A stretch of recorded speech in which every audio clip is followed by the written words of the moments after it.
는 세례 요한이 자기 제자들에게 예수님이 누구신지를 소개하는 내용입니다. 오늘 본문 말씀이 왜 예수님이 누구신지를 세례 요한이 소개를 하냐면 어제 이어서 연장선에서 지금 세례 요한이 말을 하는 거예요. 어제 살펴본 대로 세례 요한의 사역의 끝자락에 예수님의 이제 공생애가 시작이 되었습니다. 그래서 세례 요한은 오래전부터 회개 세례를 계속 세례 사역을 하였고, 이제 예수님도 공생애를 시작하면서 세례를 베풀기 시작했어요. 회개하라, 천국에 가까웠느니라. 그렇게 이제 세례를 막 두 분이 막 주다 보니까 이제 사람들이 야, 이게 어떤 세례가 진짜냐, 누구 세례가 진짜냐 하면서 막 제자들끼리 변론이 막 일어났어요. 자, 더 열을 받은 것은 많은 사람들이 세례 요한을 따르다가 이제 예수님께 다 붙는 거예요. 다 예수님께 막 다 이제 몰려가니까 세례 요한의 제자들이 이제 세례 요한에게 막 그러는 거예요. 스승님, 이거 대책을 좀 세워야 되지 않겠습니까? 사람들이 다 지금 그 사람에게 예수님을 메시아라고 부르지도 않고 그 사람에게 다 지금 가고 있습니다. 우리 이렇게 가다가 다 쪼그라들고 다 망할 겁니다. 막 원망불평을 막 쏟아냈어요.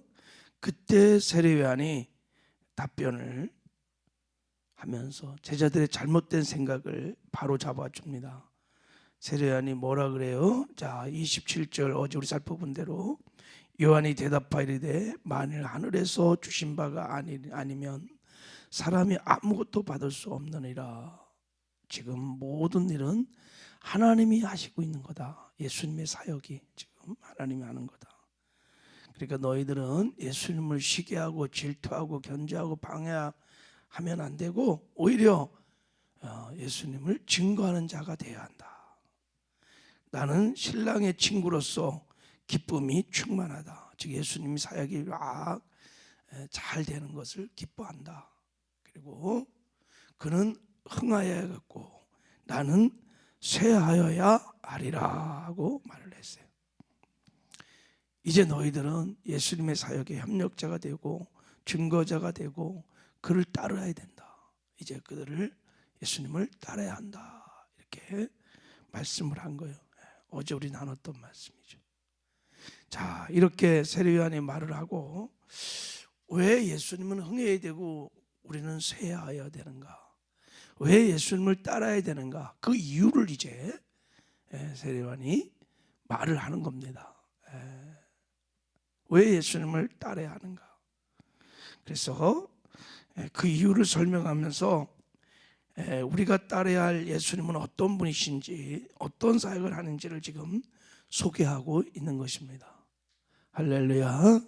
자, 이런 관점으로 이제 한번 오늘 본문 말씀을 잠깐 상고해 보도록 할게요. 자, 우리 왜 예수님을 따라야 하는가? 예수님은 누구이신가? 자, 우리 31절 읽겠습니다. 시작. 위로부터 오시는 이는 만물 위에 계시고 땅에서 난 이는 땅에 속하여 땅에 속한 것을 말하느니라. 하늘로부터 오신 이는 만물 위에 계시느니라. 자, 예수님은 어떤 분이시냐면 위로부터 오시는 이다. 하늘로부터 오신 분이시다. 그분은 땅에 속한 자, 만물에 속한 자가 아니라 만물 위에 있는 분이시다. 그래서 그러니 너희들이 예수님을 따라야 한다라고 지금 말하고 있는 거예요. 땅에 난 이는 땅에 속하여 땅에 속한 것을 말하느니라. 누굴 가리키냐면 세례 요한을 말하는 거예요. 우리는 다 땅에서 난 자들이다. 그리고 땅에 속한 자들이다. 그리고 우리는 땅의 말을 한다. 근데 예수님은 우리하고 본질적으로 다르다. 그분은 하늘에서 오신 분이시다. 만물 위에 계신 분이시다. 누구도 그 무엇도 예수님과 견줄 수가 없다. 이렇게. 실제로 예수님은 하늘에서 오셨습니다. 할렐루야. 요한복음 1장 1절에 말씀하셨어요. 태초에 말씀이 계셨느니라. 그 말씀은 하나님과 함께 계셨고 그 말씀이 곧 하나님이시라. 말씀이 육신이 되어 우리 가운데 거했는데 보니까 독생자의 영광이요 진리와 은혜가 충만하더라. 예수님은 하늘에서 오신 하나님의 아들 하나님이십니다. 그래서 거기 하나님의 영광의 은혜가 진리가 충만해요. 그래서 이런 예수님과 이 세상의 그 누구도 그 어떤 것도 비교할 수 없다. 인간이 아무리 날고 기고 아무리 착하고 선할지라도 다 피조물이요. 다 아담의 타락한 후예들이요. 다 피조물에 불과하다. 어찌 인간이 예수님과 견줄 수 있고 예수님 위에 있을 수 있겠느냐? 예수님과 비교할 수 없다. 그러니 예수님 앞에 엎드리고 예수님 말씀에 귀를 기울이고 예수님을 따르라. 할렐루야. 이것이 살 길이다 하면서 말씀을 하는 거예요. 자, 두 번째, 예수님은 어떤 분이신가? 자, 32절 한번 읽어요. 32절, 34절까지 읽겠습니다. 시작. 그가 친히 보고 들은 것을 말하라. 그의 증언은 반 자가 없도다. 그의 증언을 받는 자는 하나님 보시는 하나님의 말씀을 이는 하나님이 성령을 주십니다. 자, 그가 친히 보고 들은 것을 증언하되. 예수님은 친히 하나님을 보고 하나님께 들은 것만 말을 한다는 거예요. 그래서 34절에 하나님이 보내시니 예수님은 하나님의 말씀을 안다는 거예요. 그러니까 예수님의 말씀은 진리의 말씀이요 생명의 말씀이요. 자, 이 말을 듣고 이 말을 받아들이면 야, 정말 하나님이 살아계시구나. 하나님을 만나게 되고 하나님을 알게 되고 할렐루야. 그래서 너희들이 영생을 얻게 될 수 있다는 거예요. 그러니 그 예수님을 따르라는 것입니다. 여러분, 실제로 예수님은 이 땅에서 사는 동안에 내가 하는 모든 말은 곧 하나님의 말씀이라고 거듭해서 말씀하셨어요. 요한복음 14장 24절에 보면 너희가 듣는 말은 내 말이 아니요 나를 보내신 아버지의 말씀이라 그랬어요. 나를 본 자는 아버지를 보았다. 이렇게 말씀을 하셨습니다. 어떻게 이렇게 사셨을까? 예수님이 나를 본 자는 곧 아버지를 본 거야. 내 하는 말은 지금 내 말이 아니고 아버지의 말씀이다 라고 한 거예요. 세례 요한이 그러니까 예수님은 하나님의 말씀을 하는 분이시다. 그러니 저의 말을 믿고 저를 따르라는 거예요. 예수님이 어떻게 그렇게 살았는가? 자, 우리 34절 다시 한번 읽어봐요. 그 비밀이 뭐냐? 34절 시작.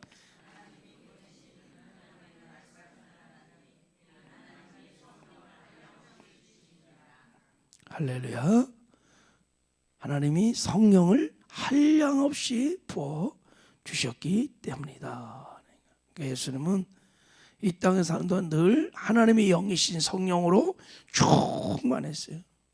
성령이 부어주신 하나님의 마음, 하나님의 생각을 잘 알았어요.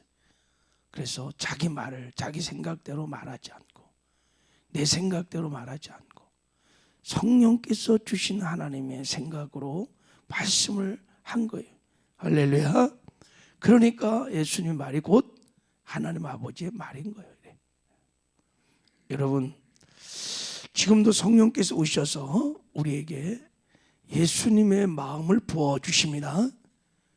굳은 마음을 제하시고 부드러운 마음, 예수님의 마음을 우리에게 부어주십니다. 우리도 성령 충만하면 성령에 사로잡혀 사면 내 생각대로 내 감정대로 말하고 행동하지 않고 성령이 주시는 주님의 마음을 따라서, 주님의 생각을 따라서 우리가 말하고 행동함으로 주님과 동행하는 삶을 살게 될 것입니다. 그러면 여러분, 우리 말이 예수님의 말이라고 우리도 감히 말할 수 있어요. 성령 충만하면 우리도 그런 삶을 살 수 있습니다. 그래서 주님을 드러내고 나타내는 예수의 삶을 살 수 있는 것입니다. 이런 은혜가 있기를 주님의 이름으로 축복합니다. 자, 세 번째, 우리가 예수님만을 따라야 할 이유를 이제 35절에 말하고 있어요. 한번 읽어보겠습니다. 시작. 아버지께서 아들을 사랑하사 만물을 다 그의 손에 주셨으니. 아들에게 만물을 다 그의 손에 주셨다. 그 말은 예수님께서 우주 만물을 다 소유하시는, 예수님이 주인이란 얘기예요. 여러분 아멘이세요? 예수님이 우주 만물의 다 주인이시고 그 우주 만물을 다 통치하고 다스리는 절대 주권자이시며 그분의 손 안에 우리의 생사복이, 역사의 흥망성쇠가 다 있다는 거예요. 할렐루야. 그러니 그분을 따라야 한다. 에베소 1장 22절에 보면 또 만물을 그의 발 아래 복종케 하시고 그를 만물 위의 교회의 머리로 삼으셨느니라. 모든 만물이 예수 그리스도의 발 앞에 굴복합니다. 만물을 통치하신 하늘과 땅의 모든 권세가 하늘에서 오신 아들 되시는 예수님에게 있습니다. 그 예수님께 복종하라, 그에게 엎드리라, 그에게 순종하라고 말을 하는 것입니다. 자, 우리도 만물의 통치자가 되시는, 우리의 인생의 생사복을 갖고 계시는 예수님을 주인으로 모시고 주님을 따르는 저와 여러분 되기를 주님의 이름으로 축복합니다. 자, 마지막으로 우리가 예수님을 따라갈 이유가 뭐냐면, 자, 36절 한번 읽어봐요. 시작. 아들에게 순종하지 아니한 자는 영생을 보지 못하고 도리어 하나님의 진노가 그에 머물러 있느니라. 자, 예수를 믿고 순종하는 자에게 뭐를 주세요? 영생을 주시기 때문에, 영생을 주신 분이니까 반드시 우리는 예수님을 믿고 따라야 한다. 우리가 영생을 얻을 수 있는 유일한 길은 여러분 예수님을 믿는 거예요. 하늘에서 오신 그분을 믿는 겁니다. 그리고 믿을 뿐만 아니라 어떻게 해야 돼요? 그분의 말씀에 순종해야 돼요. 굉장히 중요한 말씀이 나와 있어요. 이게 세례요한이 증거한 결론입니다. 결론. 예수님을 하나님 보내신 그리스도를 우리가 믿을 뿐만 아니라 순종해야 한다는 거예요. 다시 봐봐요. 36절 자 봐요. 아들을 믿는 자에게는 영생이 있고 아들에게 순종하지 아니하는 자는 영생을 보지 못하고, 예수님의 말씀에 순종하지 않으면 영생을 보지 못한다. 천국 못 간단 말이에요. 이 말이. 그러니까 지금 믿는 것과 순종하는 것을 지금 같이 보고 있는 거예요. 여러분 예수님을 믿을 뿐만 아니라 어떻게 해야 돼요? 순종해야 한다. 하나님 말씀에 순종해야 된다. 그래야 영생을 볼 것이다. 천국을 갈 것이다. 여러분 우리가 정말 예수를 믿으면 순종이, 하나님 말씀에 순종하는 삶의 열매가 맺히게 되어 있습니다. 진짜 믿음은. 우리가 예수를 믿는다는 것은 예수를 내 죄를 사하시는 구주일 뿐만 아니라 내 생명의 주인으로 예수님을 영접하는 겁니다. 아멘이시죠? 내 인생의 주인을 바꾸는 거예요. 내 모든 소유권을 예수님에게 명예 이전시키는 겁니다. 그게 예수를 믿는다는 뜻이에요. 그러므로 당연히 예수님을 주인으로 모셨어요. 그게 예수를 믿는 거니까 예수님의 말씀, 주인 대신 주님의 말씀에 순종하는 것은 당연한 겁니다. 그러므로 참 믿음에는 반드시 순종의 열매가 맺혀지게 되어 있습니다. 할렐루야. 그래야 구원을 이루어, 그래야 천국 가요. 우리가 예수를 믿어 천국 간다는 말을 잘 이해하셔야 돼요. 그 믿음이 내용이 뭔지를 잘 아셔야 돼요. 반드시 구원받은 애 우리는 말씀을 지켜 행하는 순종의 삶을 살아야 될 줄을 믿습니다. 이게 세례요한의 결론이에요. 근데요, 우리 가운데 또 많은 사람들이 이 말씀을 정말 암송해 잘 안 믿어. 분명히 말하잖아요. 아들을 믿는 자에게는 영생이 있고 아들에게 순종하지 않는 자는 말씀을 지켜하지 않은 자들은 천국 못 간다. 영생을 보지 못한다. 그러므로 여러분, 우리가 말씀을 지켜 행하는 의의 삶을 살아야 될 줄을 믿습니다. 그러려면 다른 길이 없어요. 여러분, 나 죽고 예수로 살아야 돼요. 예수를 주인으로 모시고 늘 주님 바라보면서 내 생각들 부인하고 내 고집들 부인하고 주님이 주시는 말씀을 삶의 기준으로 삼고 선택하여 순종하며 나가야 돼요. 할렐루야. 그리고 성령 충만하셔야 돼요. 그러면 능히 우리가 말씀에 순종하는 삶을 살 수 있는 줄 믿습니다. 그래서 구원을 이루어 이 땅에서 천국을 맛보며 누리며 살다가 반드시 천국에 들어가는 영광과 승리를 누리기를 주님의 이름으로 축복합니다. 하나님 감사합니다.